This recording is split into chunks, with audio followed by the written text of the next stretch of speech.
grandmother were both working mediums, healers. My grandmother's an organ player, and she actually played the organs at Lloydell and different things and times in life.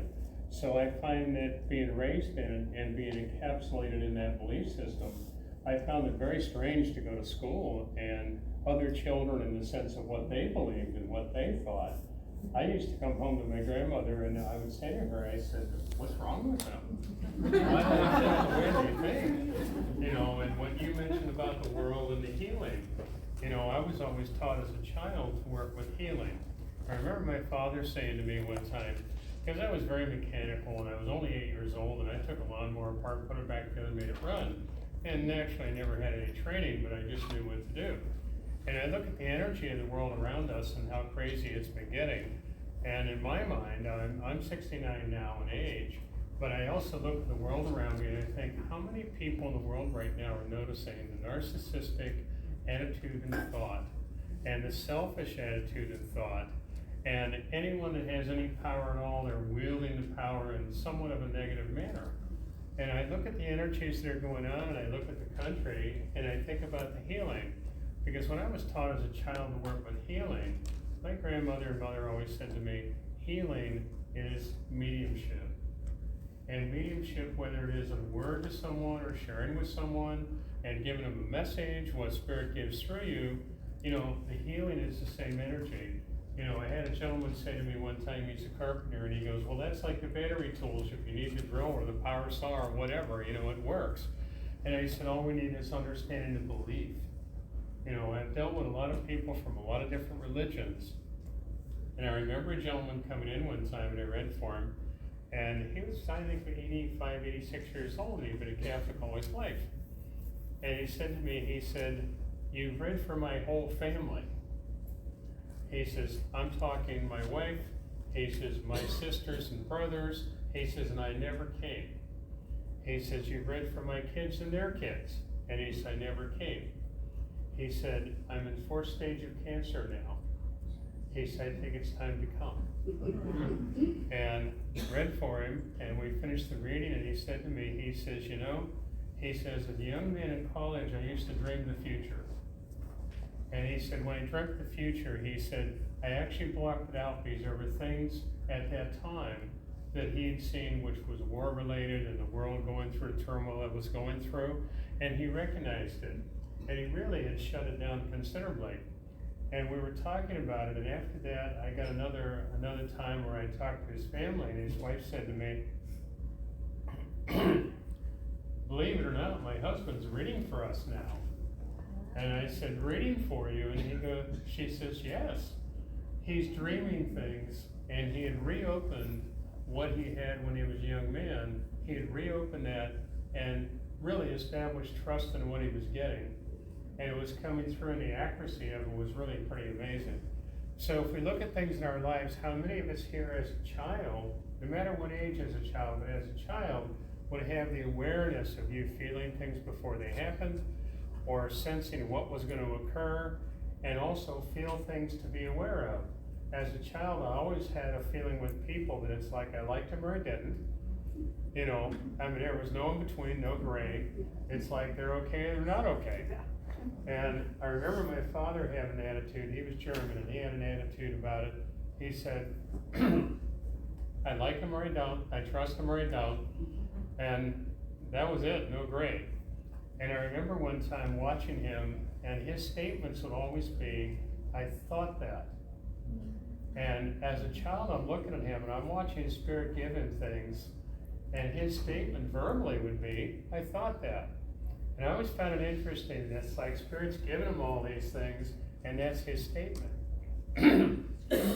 How many of us? Can you hear him in the back? Maybe I should put the, can you hear him okay? I don't think so.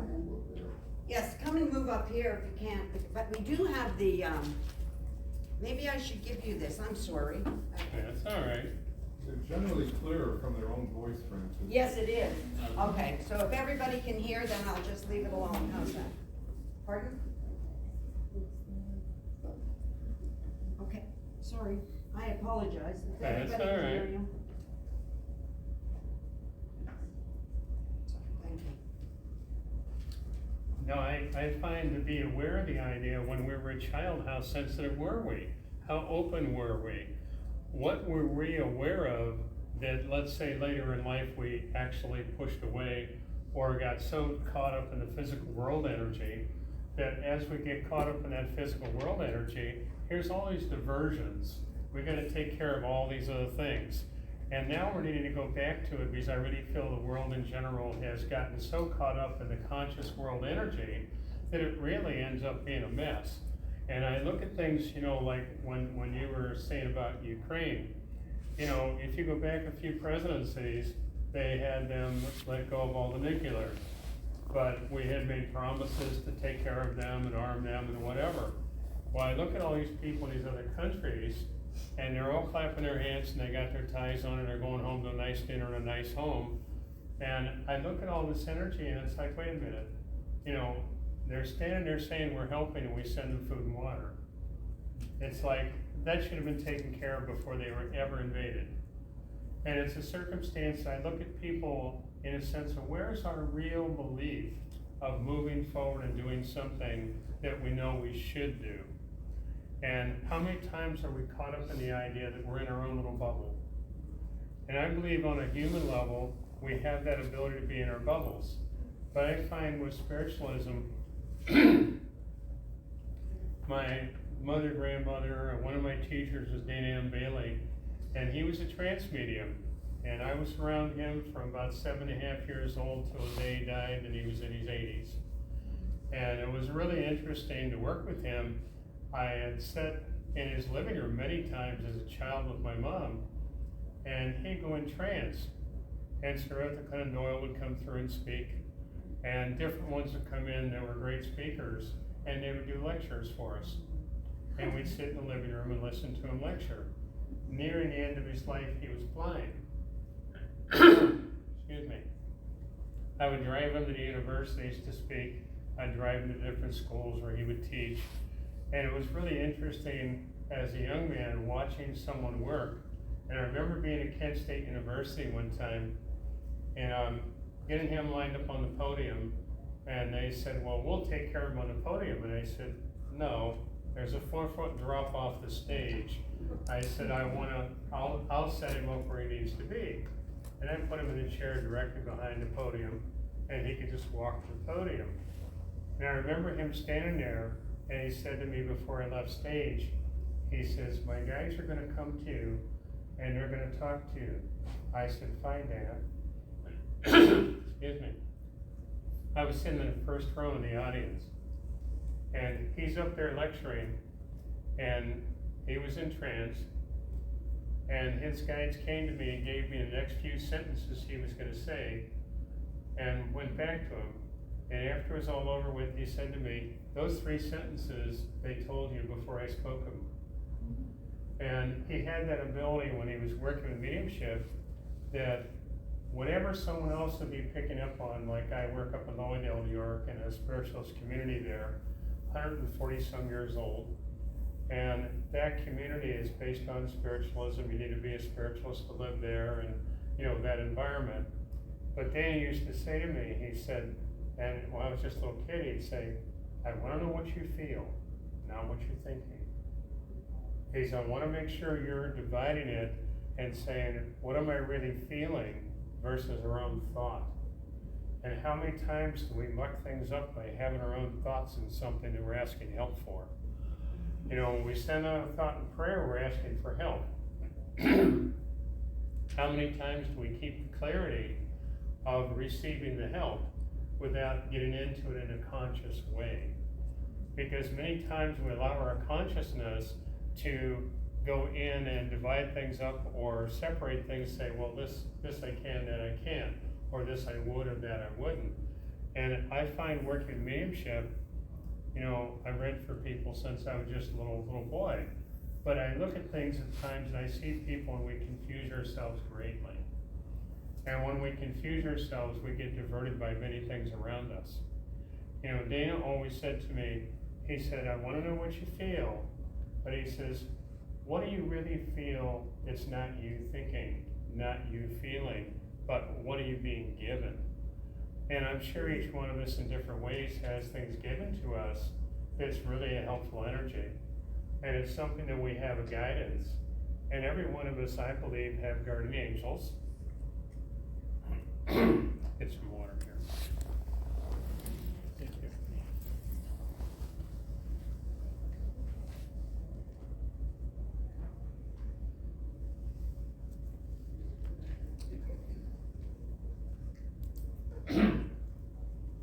How many of you here, by raising hands, have had experience or you felt you had an experience with spirit, that they came to you in a way that you'd recognize that they were with you and around you? And it's something that many times you may have received a message or guidance or protection. Very good. Very good. Now, those of you that didn't raise your hands, would you recognize anything about dreaming, that sometimes you would dream things that would happen? When we're in the quietest state of sleeping and we're in a really good level of sleep, that's when we're the calmest, and spirit can reach through to us and let us know things and guide us in things that not normally while we're conscious they can even get in the door. And it's something that we need to be aware of, that we have that ability in a meditative manner. I'm sure some of you meditate and work with that. There's the ability in a meditative manner to step into that energy and allow yourself to be very neutral. I'm sure some of you have had it happen where you'd be very busy, you'd be doing something, your mind is very focused, and then spirit brings something to you, or you have a thought pop in your mind that wasn't you sitting back thinking about it. And I've had that happen many times in my life. When I was 11 years old, I had been working with mediumship from childhood up, but when I was 11 years old, I was really disgusted with the world, and disgusted with everything going on in the world. And I had an experience of getting very sick. And when I got so sick, I had an infection in my lungs. I couldn't breathe right, and literally ended up in the hospital. And my mother stayed with me 24 hours throughout that week.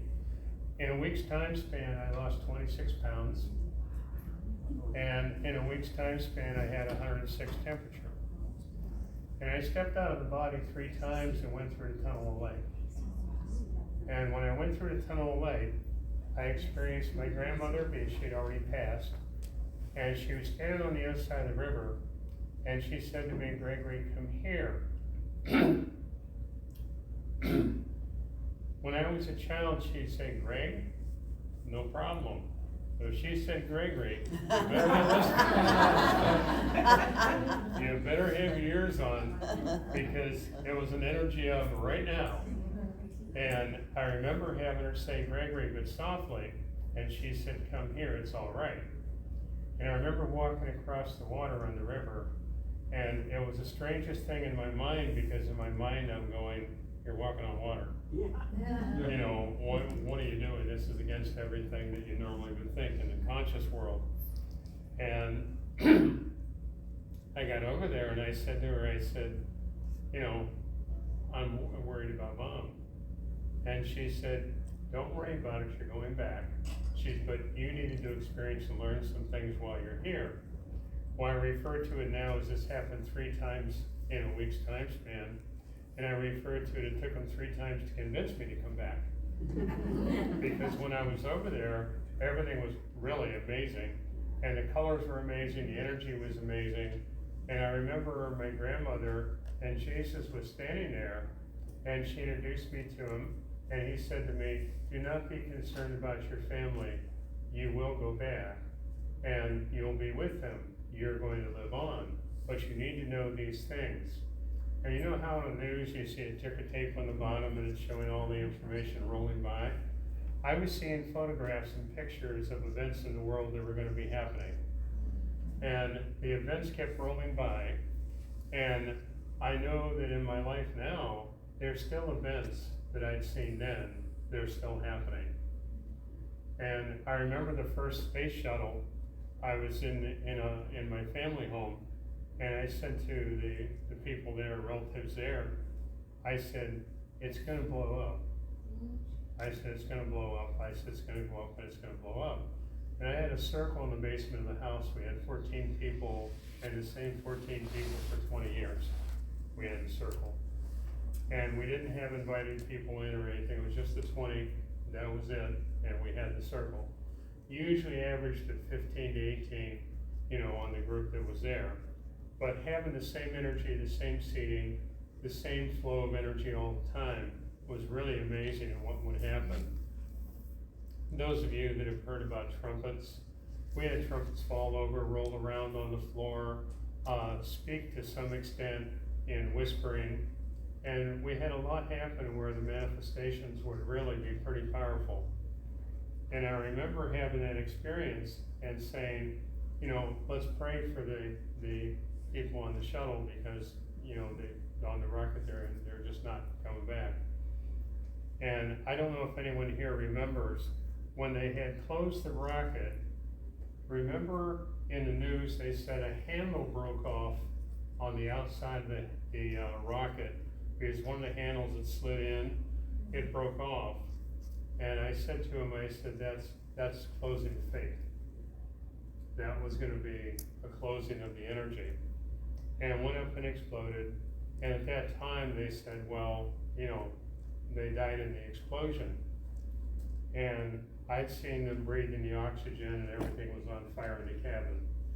And I said, no, they didn't die when it exploded, it died when it, they finally got down. But I looked at the energy there and I thought to myself, we have all these things happen in life and realize how short life can be, how quick life can be. I mean, any one of us could have a problem in an hour and not be here. I mean, that could happen. But I look at the energy around it. My grandmother always told me, we have to trust our guides in spirit. I was always taught, pray to God. And the guardian angels are the ones that are the guides and teachers that come to us to help us, ordained by God to be with us, to guide us in every way.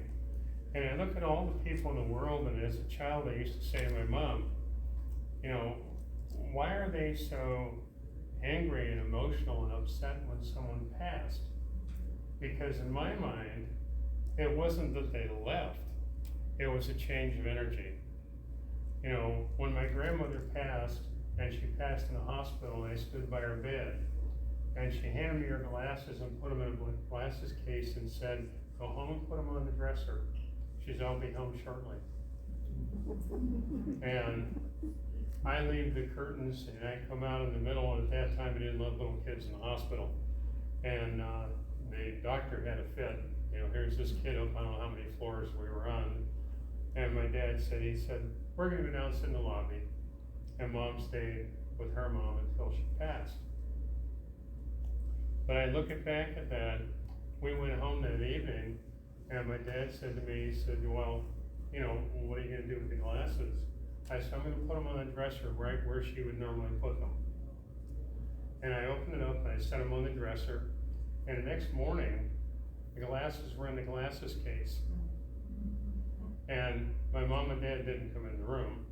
And it was interesting, she came and sat on the edge of my bed. And she said, the angels are with me, and that I have to go away a little while. And I learned things. And once I experience that, I'll come back and let you know I'm here. Well, my mother said to me, write Grandma a letter, and I'll put it in the casket with her. So I wrote a letter, and I did some artwork at the bottom of it and everything, and folded it up, and I said to her, well, how's Grandma gonna reach it? And she said, don't worry about Grandma reaching it. She said, I'll put it underneath the blanket. And she put it down in the blanket.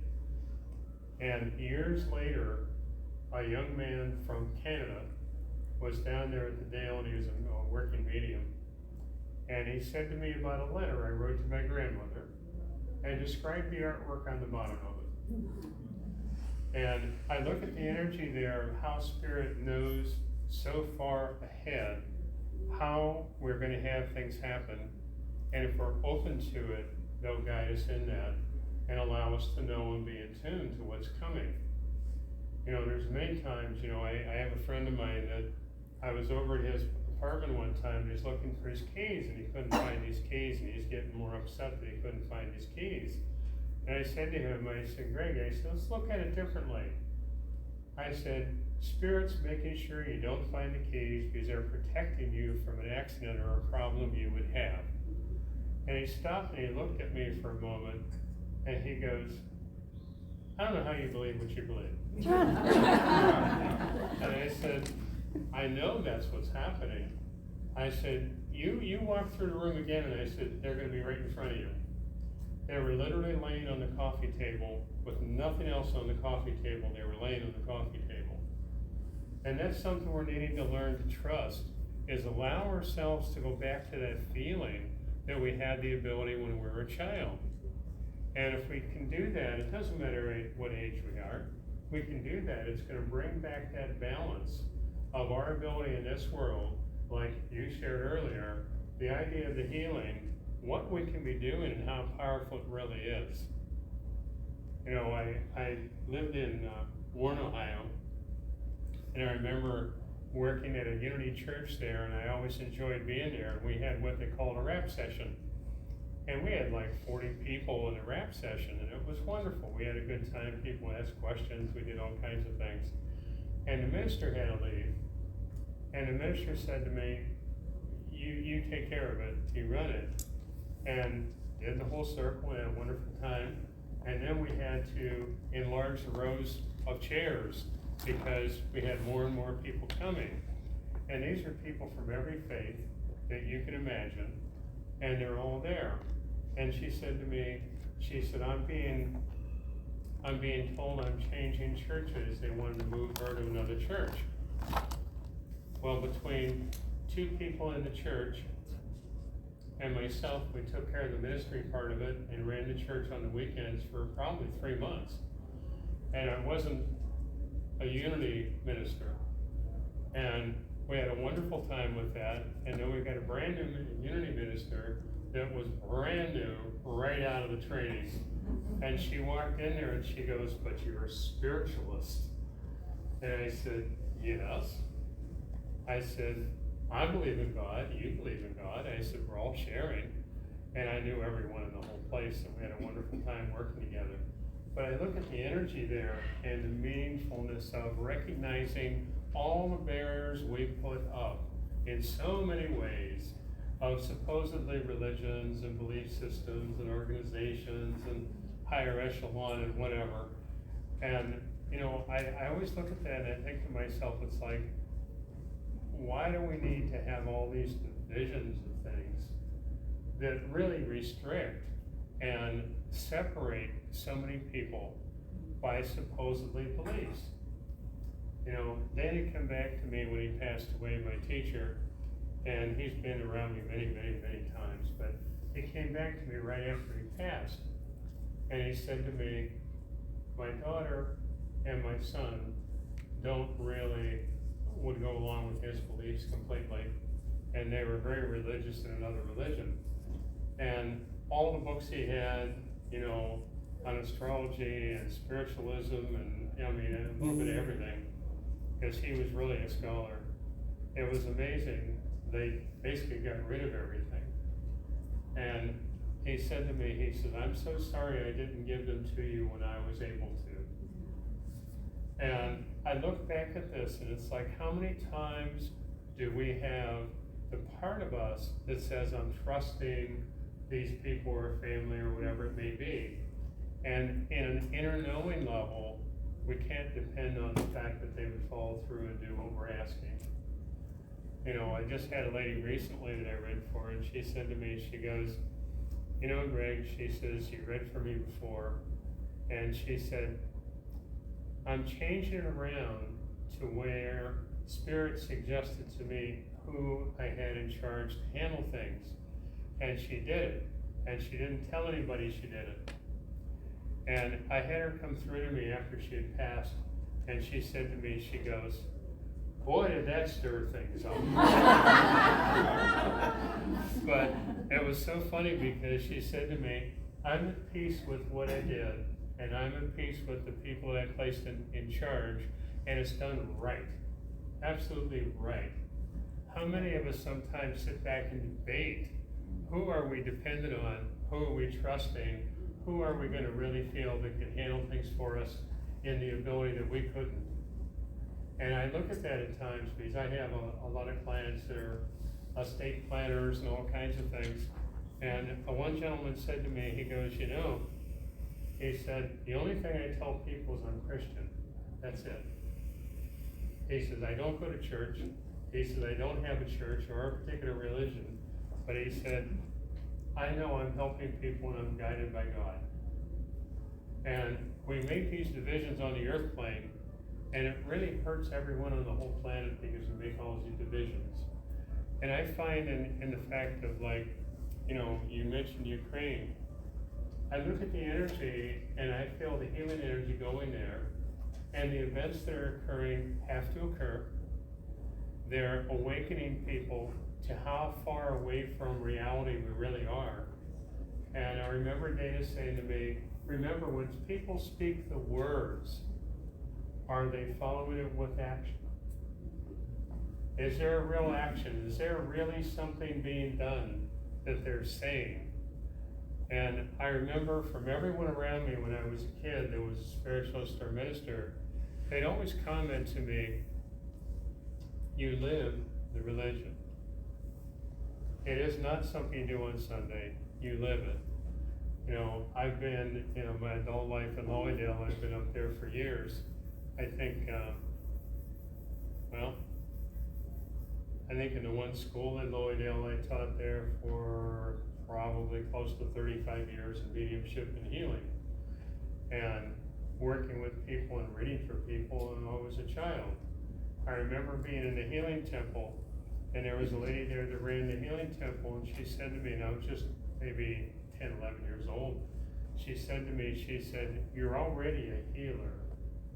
She says, you just need to be certified in the healing temple to be a healer. Well, I was certified when I was 12. And at that time, I think I was probably one of the younger healers there.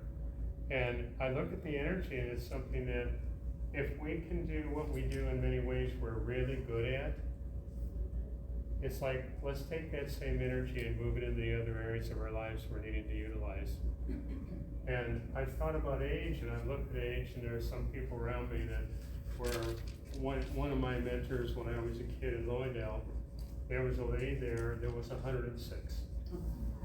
And she was a walking history book because she was in Lloydale all her life. And she talked about all the different speakers there and different presidents that came and stayed, and you know, all these environments and situations that would have been in a history book somewhere. And here it was, a walking, talking history book. And there was another lady that actually reached the age of 104. And being a kid riding my bicycle around there, I used to hang out on their porch and drink tea with them and talk to them all the time. And so it was just amazing what they actually firsthand experienced. Not in just witnessing something, but experienced it. How many of us have had things happen where it's way beyond the experience of witnessing, it's an experience of feeling. And when we recognize that feeling, that is so powerful. I remember this lady saying to me one time, she said, well, I was in the auditorium, and she said, there were different speakers would take turns speaking. I looked back at the history of that, and my wife Leslie started checking on the history, and up in the museum, we actually found a couple of catalogs for the summers, and my relatives are in there for speakers and chair people. And I look at that at times and I think to myself, was I back there? You know, in my lifetime now, was I back there before? And I look at that at times, you know, people talk about reincarnation, and I've always questioned the idea that, all right, if something's occurring, where can we connect it directly? Now, how many of you have had thoughts at times that I've carried knowledge through from another lifetime? You know, there's something you really understood in this lifetime that you weren't trained in, you know, you had no idea, but yet you knew and understood completely. I have that in my life where I've had it happen in many ways. I remember my dad having a big raft, and we used to float it on Lake Erie and anchored out there and use a swim platform. And his brother was there, and his brother said to him, "You taught Greg how to tie those knots really well." And these are very, involved knots that you would use in the Navy. And my dad never taught me the Navy, the knots. And I remember sailing ships that I had been on in a lifetime. And I remember how to tie things, the block and tackles and all the different things that were there. And it's something we carry through knowledge. And how many times now in this lifetime do we let ourselves relate back or connect with that past knowledge that now can help us in this lifetime? Because I believe everything we've experienced in our lifetimes is a conglomerate of energy that's helping us in this lifetime. And we're needing to take time and look at that and realize, how many times have we been here and learned a great deal? And what lifetimes? I had a gentleman tell me one time, and he was very understanding of that. He said to me, he said, well, he said, I remember being a merchant in New York City. He said, I remember being in what they now call Alaska. And he had gone through like 4 different lifetimes, he explained.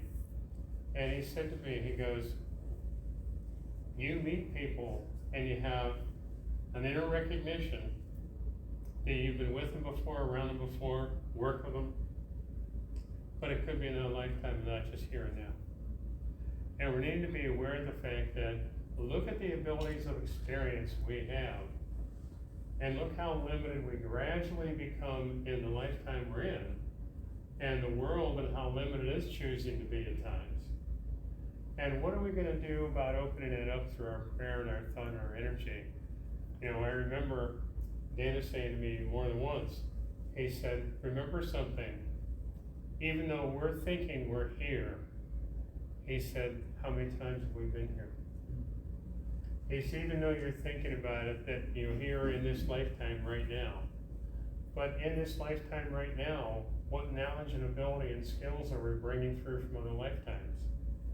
And how many times are we utilizing that unconsciously? We're not even aware of doing it, and it's there to flow through us. I believe that, now, my dad said this to me a couple times very strongly. He was in World War II, and he was expendable aboard a ship, and he went through a lot in the war. And he said to me, he said, he said, you have one generation that understands it, and he said, would never let it happen again. He said, you have another generation that had never experienced it, and he says, we do it again. How many times, for example, in astrology, looking at astrology, how many times are we repeating things? Now, I'm not sure about it, I don't understand astrology completely at all, but what sequence of events are gonna be repeated, and you would see it in astrology? I have some people that they'd say, well, I believe in this, but I don't believe in that. I believe everything we have around us is a part of our base knowledge and a part of our experience of being here. And we're needing to trust that and go along with that and not look at that as something that we're pulling back from and saying this is the only way it can be. I had a gentleman one time say to me, and it was a client of mine, and I'd read for him, I'm pretty sure, if I remember right, he said to me I'd read for him for 46 years. And he would go to Florida for the winter, and he had a houseboat he stayed on, and he had a houseboat up north in Chautauqua Lake. And he called me up and he goes, I'm not gonna be able to come there for a reading, but I wanna get a reading over the phone. And I said, that's fine. When he would be there in person, he'd always say to me, he said, am I back here next year? And I would laugh about it because they said, yeah, you're back next year, no problem at all. And he said, okay. He had flights to Texas, and every so many years he had to go get another heart valve. He had had 5 of them over the years in his life. And when he was in Florida and I was up in Lloydale, he'd call him and I'd talk to him on the phone and I said to him, you're fine. I said, you're not leaving yet, but your energy level's so low that it'd be hard for you to travel. And I talked to his wife on the phone, and he said, well, Greg, he says, it's a sad time for me. I'm selling a houseboat in Chautauqua. He says, I know I won't be able to be back up there. And I said, that's okay, it's the Spirit's helping you, and He'll take care of things. So the last time I read for him, he said to me, he goes, the next time, he says, this time I'm not gonna ask you if I'm coming back next year. He said, I don't think I am. And I said, well, I said, what's nice about it though, is I said, when you leave, you're doing it in the most gentle fashion. And I said, Spirit showed me that you're gonna leave in your sleep. And I described family loved ones around him that were waiting for him on the Spirit side. His wife called me a short time later, like a week later, and she said, he's over there. And we talked for a while, and I know he came through in many ways, many times. But if we look at things and realize we're not losing anybody. They're with us, they're around us, they love us, they share with us, they give us guidance. You know, I have experiences practically every day that I feel my mom's presence, and I feel my dad's presence, my grandma's presence. There's times when I'm reading for people, I'm reading for the person, and my grandmother will step in. And it's like a greeting. Now, wouldn't it be wonderful if all of us have our loved ones that can reach us and touch us and guide us? And just by changing our belief system a bit, we're gonna open that door to that communication. I was always taught that if we ask Spirit to help us, we're going to be helped. If we bullheadedly try to do it all on our own and shove our way through it, boy, can we muck it up. And it's something that I find that all the tools we have, and I would say I have a lot of friends that work with astrology, I have a lot of friends that do cards, I mean, different things. I don't look at any one of them as necessarily better than the others. They're all a part of what's going on, and we're needing to realize that's a blessing for all of us to follow through and allow to happen, and not keep debating it. You know, I've seen some people so rigid, and I said to a friend of mine, and he's a really bright guy, I said to a friend of mine, his family's very religious, and he said, well, he says, you're my friend and I've known you for years, and he said, but boy, I couldn't tell everyone else in the family. And I laughed and I said, well, I said, you're believing, you're meditating, you're doing prayer, you're doing all these things in a spiritual way. So I'm talking to him on the phone one time, and I'd seen him in this summer Lilydale, but then I was talking to him on the phone later in the winter. And he said to me, he says, you know, he says, I'm realizing more and more now, I need to be in contact with our guides and loved ones in spirit. We need this. And I believe we all need this, and to some degree, they work with us and help us all the time, but we're not always aware of it. We're not always conscious of it. And that's something I want to say for all of us to look at and realize we're needing to be more conscious of it and to be aware. You know, sometimes we look at things in our lives and say, why did they happen? And I want to say, look at it and say, what did we learn? What did we learn from it? What part of this is something we need to follow through further on and not just think about it? You know, when I had the experiences of passing over and going through the tunnel of light, I remember talking to people on the spirit side, and my grandmother and Jesus was here, and there was big trees, and a whole group of people back in the back that weren't coming forward and talking to me. It was more important to talk to them for a bit. And I got back, and my mother had a huge box of old photographs. And the one day I was pulling them all out, and I'm pointing out to her the ones that were there. And I described every one of them and where they were and how connected they were.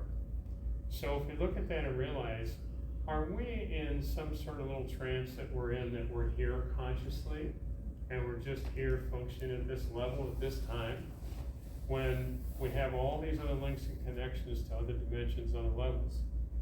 You know, I have guides around me that I refer to as guides that are spirit guides. In other words, souls that have passed over from this earth plane. And then I also have a guide that comes in that I remember as a child. I couldn't say male or female, but it was extraterrestrial, and I referred to him as he, and he would take my hand and I'd step out of my body and I'd go with him, and I remember passing through stars and being out in the universe. And I was always fascinated by that, because it wasn't a feeling of movement, it was just a witnessing things going by you, and you were traveling. And I remember that so strongly, and I find it's something that how many of us recognize stepping out of the body astrally, and we do some traveling or some journeys, or we have things happen where we have a dream that is incredibly vivid. I mean, everything in it you can smell, you can touch, you can do everything in a dream as you normally would here. How many of you have had that happen? Now, have you had it happen in a way where it repeats itself? You'll have the dream again. Yes. I believe that our dimension that we're supposedly consciously in right now, our dimension has all these other levels of dimensions of understanding and experience that we have the ability to tap into. And if we take our time in a meditative manner, we're going to have time spans where the surge of energy will be there and will advance. And then you'll run along level for a little while. And I refer to that as absorbing the changes you've made. And now we move on to another advancement again. And we keep doing that in life. Would you recognize that in astrology? Advancing, where the periods of time where we're growing and changing, and then there's like a period where we're just sort of neutral for a little while, and then we grow and change again. How many of us here feel like recently, in this lifetime, in this time span, that our tolerance for people has actually gotten very thin? I had a feeling that everybody recognized it real easily. And to recognize also, not only our tolerance being thin, but I really feel our mediumistic and healing ability has increased. The veil between the spirit world and us, I believe, is getting thinner. And if you look at the events of COVID and all this other stuff going on, and we realize here's all these energies occurring, and how many people went to spirit? How many people left the body and passed? Now, how many of them, and I look at it in my belief system, how many of them knew they were leaving, and at a soul level made a choice to leave, and to no longer hang on here on the earth plane? I remember speaking to Dana before he passed over. I had driven him up to Lilydale, and he was staying at the Maplewood Hotel. And I got a phone call from the front desk, and they said, Dana's on the front porch, and he said to call you that he'd like to go home. Well, he had cancer, and I immediately went down, and I maneuvered my day and canceled part of it, and I drove him home. And within a couple-day time span, he passed. But he was in the hospital, and I'm there with him, and his family came in, and his family appreciated me being the helper that I was to him, but they also had their religious belief system that was very, very powerful in their minds. And Dana said to me when I was leaving, he said,